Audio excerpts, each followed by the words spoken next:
دغو کسانو تازه د موټر چلونې په صنفونو کې 14 ورځنۍ زده کړې کړې. اوس د خوست ولایت ترافیکو په ریاست کې د لیسانس ترلاسه کېدو لپاره عملي ازموینې ته خپل نوبت شماري. ځینې کامیابیږي او ځینې له ناکامېدو وروسته بلې اونۍ لپاره تیاری نیسي. د لیسانس اخیستو له دغې پروسې ډرایوران رضي برېښي. والله خو لیسانس اخیستو ته مې دا زړه ښه کړی چې هغه ډېر دی چې خامخا کار وکړې بل مشکل پیښ شي څوک په ووایي خو لیسانس ډېر ښه دی بیا حسابو ته درس ویل کېږي او واسطه نه چلیږي انشاءالله.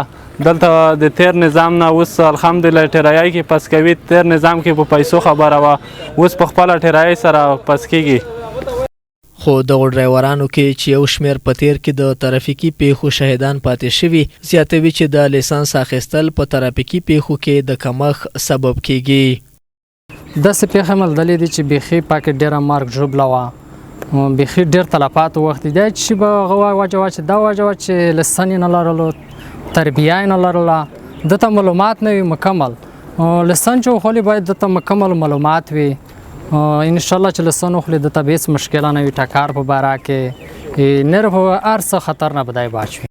دلته چارې مسؤلین له نږدې څاري. هغوی ته اسناد لاسلیک کېږي څوک چې په ولاړو پیو او ټکلو نښو کې په سمه توګه موټر تیر کړي. د کمیشنکارانو په باب مو دومره درته وویل چې مونږ بعضې ملګري توظیف کړي دي چې هغه څوک چې هغه کمیشنکاري وکړي دا مونږ باید ونیسو.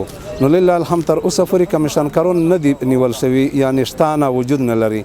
دا چې بعضې جعلکارون 2 کسان د هغې جملې نه مونږ نیولي دي، نو را لګیا یو کیدای شي که دا پروسه بل چا په مخ بولي وي نو مونږ لګیا یو چې هغه ونیسو. خو 2 کسان فی الحال په جیل کې دي نیولي مو دي. دوی زیاتوي چې لیسانس اخیستل نه یوازې ډرایوران له ترافیکي پیښو ساتي بلکې د هغو ګڼو عامو کسانو د ژوند ژغورلو سبب کیږي چې دوی پیاده او یا موټرو کې له یوې سیمې بلې سیمې ته تګ کوي.